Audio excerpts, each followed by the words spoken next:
ಹರೇ ಕೃಷ್ಣ. ಇವತ್ತು ನಾವೆಲ್ಲರೂ ಆ, ಜಪಮಾಲೆಯನ್ನು ಇಟ್ಕೊಂಡು ಜಪವನ್ನು ಹೇಗೆ ಮಾಡೋದು ಅನ್ನೋದನ್ನ ತಿಳ್ಕೊಳ್ಳೋಣ.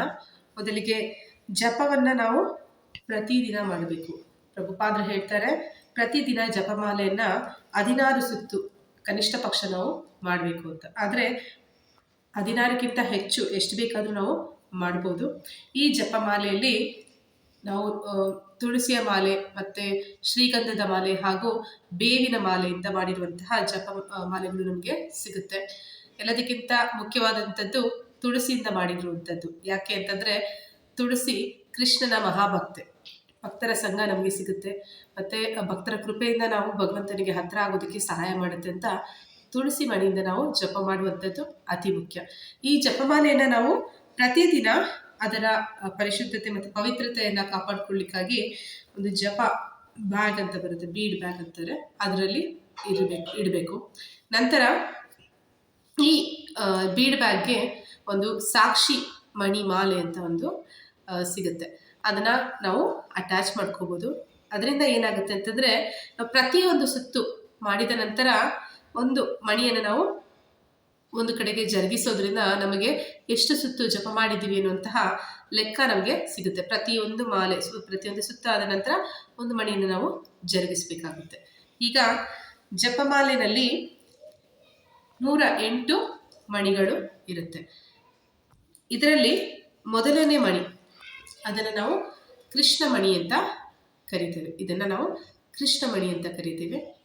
ಆ ಕೃಷ್ಣ ಮಣಿಯನ್ನು ಹಿಡಿದು ನಾವು ಪಂಚತತ್ವ ಮಂತ್ರವನ್ನು ಹೇಳಬೇಕು. ಪಂಚತತ್ವ ಮಂತ್ರ ಅಂತಂದರೆ ಚೈತನ್ಯ ಮಹಾಪ್ರಭುಗಳು ಮತ್ತು ಅವರ ಸಂಗಡಿಗರನ್ನ ಕುರಿತು ಹೇಳುವಂಥದ್ದು.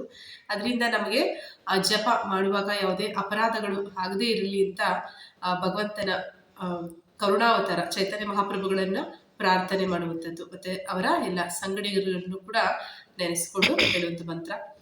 ಜಯೋ ಶ್ರೀಕೃಷ್ಣ ಚೈತನ್ಯ ಪ್ರಭು ನಿತ್ಯಾನಂದ ಶ್ರೀ ಅದ್ವೈತ ಗದಾಧರ ಶ್ರೀವಾಸಾದಿ ಗೌರ ಭಕ್ತವೃಂದ. ನಂತರ ನಾವು ಬರುವ ಮಣಿಯನ್ನು ಮೊದಲ ಮಣಿ ಅದನ್ನು ಹಿಡ್ಕೊಂಡು ಹರೇ ಕೃಷ್ಣ ಕೃಷ್ಣ ಕೃಷ್ಣ ಹರೇ ಹರೇ ಹರೇ ರಾಮ ರಾಮ ರಾಮ ಹರೇ ಹರೇ ಅಂತ ಹೇಳ್ಕೊಂಡು ಪೂರ್ತಿ ಮಂತ್ರವನ್ನು ಒಂದು ಮಣಿಯ ಮೇಲೆ ನಾವು ಹೇಳಬೇಕಾಗತ್ತೆ.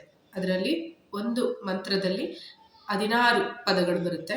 ನಂತರ ಬರುವಂಥದ್ದು ನಂತರದ ಮಣಿಯಲ್ಲಿ ಮತ್ತೆ ಅದೇ ರೀತಿ ಈ ತೋರು ಬೆರಳನ್ನು ಆ ಮಣಿಗೆ ತಾಗಿಸಬಾರದು. ಯಾಕೆಂದರೆ ಇದು ಎಲ್ಲರಲ್ಲಿ ದೋಷಗಳನ್ನು ಹುಡುಕುವಂಥ ಬೆರಳು ಅಂತ ಹೇಳ್ತೀವಿ ಮತ್ತು ಅದನ್ನು ಮಿಥ್ಯಾಹಂಕಾರ ಅಂತ ಹೇಳ್ತೀವಿ. ಅದನ್ನು ಜಪಮಾಲೆಗೆ ತಾಗಿಸುವ ಹಾಗಿಲ್ಲ. ನಂತರದ ಮಣಿಯನ್ನು ಕೂಡ ಹಿಡಿತಾ ನಾವು ಹರೇ ಕೃಷ್ಣ ಕೃಷ್ಣ ಕೃಷ್ಣ ಹರೇ ಹರೇ ಹರೇ ರಾಮ ರಾಮ ರಾಮ ಹರೇ ಹರೇ. ಅದೇ ರೀತಿ ಪ್ರತಿಯೊಂದು ಮಣಿಯ ಮೇಲೂ ಕೂಡ ಪೂರ್ತಿ 16 ಪದಗಳು ಮಂತ್ರಗಳು ಅದನ್ನು ನಾವು ಉಚ್ಚಾರಣೆ ಮಾಡಬೇಕು. ಅದೇ ರೀತಿ 108 ಮಣಿಗಳ ಮೇಲೂ ಕೂಡ 108 ಬಾರಿ ಹರೇ ಕೃಷ್ಣ ಮಂತ್ರವನ್ನು ಸಂಪೂರ್ಣವಾಗಿ ಹೇಳಿದ ನಂತರ ನಾವು ಕೊನೆಯ ಮಣಿಗೆ ಬರ್ತೀವಿ. ಆ ಕೊನೆಯ ಮಣಿಗೆ ಬಂದಾಗ ಅಲ್ಲೂ ಕೂಡ ಹರೇ ಕೃಷ್ಣ ಕೃಷ್ಣ ಕೃಷ್ಣ ಹರೇ ಹರೇ ಹರೇ ರಾಮ ರಾಮ ರಾಮ ಹರೇ ಹರೇ. ಪ್ರತಿ ಸತಿ ಈ ಮಂತ್ರವನ್ನು ಹೇಳುವಾಗ ಹರೇ ಕೃಷ್ಣ ಕೃಷ್ಣ ಕೃಷ್ಣ ಹರೇ ಹರೇ ಹರೇ ರಾಮ ರಾಮ ರಾಮ ಹರೇ ಹರೇ ಪದಗಳನ್ನು ಸ್ಪಷ್ಟವಾಗಿ ಹೇಳಬೇಕು. ನಂತರ ನಾವು ಹೇಳ್ತಾ ಇರುವಂಥದ್ದು ನಾವು ಕೇಳಿಸ್ಕೋಬೇಕು. ಅಷ್ಟು ಜೋರಾಗಿ ಅದನ್ನು ನಾವು ಉಚ್ಚಾರಣೆ ಮಾಡಬೇಕಾಗುತ್ತೆ. ನಂತರ ಕೊನೆಯ ಮಣಿಗೆ ಬಂದ ಮೇಲೆ ನಾವೇನು ಮಾಡ್ತೀವಿ ಅಂದರೆ ಇಲ್ಲಿ ಮತ್ತೆ ಪಂಚತತ್ವ ಮಂತ್ರವನ್ನು ಹೇಳ್ತೀವಿ. ಜಯೋ ಶ್ರೀಕೃಷ್ಣ ಚೈತನ್ಯ ಪ್ರಭು ನಿತ್ಯಾನಂದ ಶ್ರೀ ಅದ್ವೈತ ಗದಾಧರ ಶ್ರೀವಾಸಾದಿ ಗೌರ ಭಕ್ತವೃಂದ. ಅದನ್ನು ಹೇಳ್ತಾ ಈ ಜಪಮಾಲೆಯನ್ನು ಮತ್ತೆ ನಾವು ಯಾವುದು ಕೊನೆ ಮಣಿ ನಾವು ಹೇಳಿದ್ವಿ ಅದೇ ಮಣಿಯಿಂದ ನಾವು ಪ್ರಾರಂಭ ಮಾಡ್ತೀವಿ. ಯಾಕಂದರೆ ಈ ಕೃಷ್ಣ ಮಣಿಯನ್ನು ನಾವು ದಾಟಿ ಹೋಗುವ ಹಾಗಿಲ್ಲ. ಮತ್ತೆ ಅದನ್ನು ನಾವು ರಿವರ್ಸ್ ಬರ್ತೀವಿ. ಹರೇ ಕೃಷ್ಣ ಕೃಷ್ಣ ಕೃಷ್ಣ ಹರೇ ಹರೇ ಹರೇ ರಾಮ ರಾಮ ರಾಮ ಹರೇ ಹರೇ. ಇದೇ ರೀತಿ ಮತ್ತೆ ಈ ಕಡೆ ಕೊನೆಗೆ ಬಂದಾಗ ಪಂಚತತ್ವ ಮಂತ್ರವನ್ನು ಹೇಳಿ ಮತ್ತೆ ಜಪಮಣಿಯನ್ನು ತಿರುಗಿಸ್ಕೊಂಡು ಮತ್ತೆ ಇಲ್ಲಿಂದ ಶುರು ಮಾಡ್ತೀವಿ. ಕೊನೆ ಮಣಿಯನ್ನೇ ಮೊದಲನೇ ಮಣಿಯಾಗಿ ಮಾಡಿಕೊಂಡು ಅಲ್ಲಿಂದ ಅದನ್ನು ಹೇಳ್ತೀವಿ. ಇದನ್ನು ಜಪಮಾಲೆನ ಜಪ ಬ್ಯಾಗ್ನಲ್ಲಿ ಇಟ್ಟು ಹೇಗೆ ಮಾಡುವಂಥದ್ದು ಅನ್ನೋದನ್ನು ನೋಡೋಣ.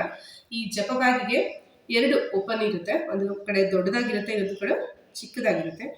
ದೊಡ್ಡದಾಗಿರುವ ಕಡೆ ಮಣಿಯನ್ನು ಇಡ್ತೀವಿ. ನಂತರ ಮಣಿಯನ್ನು ಇಲ್ಲಿ ಈ ಬೆರಳುಗಳಿಂದ ಹಿಡಿಬೇಕು.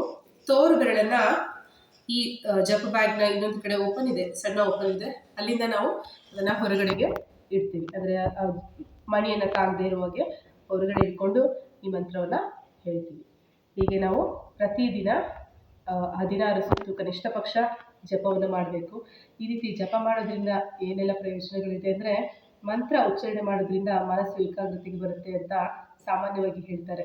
ಆದರೆ ಇದರಿಂದ ಅತಿ ಮುಖ್ಯವಾದ ಒಂದು ಲಾಭ ಏನಂದರೆ, ಅದು ನಮ್ಮ ಅನೇಕ ಜನ್ಮಗಳ ಪಾಪಗಳನ್ನು ಕಳೆಯೋದಕ್ಕೆ ನಮಗೆ ಸಹಾಯ ಮಾಡುತ್ತೆ. ನಮ್ಮ ಅಸ್ತಿತ್ವ ಶುದ್ಧಿಗೆ ಕಾರಣವಾಗುತ್ತೆ. ಹರೇ ಕೃಷ್ಣ.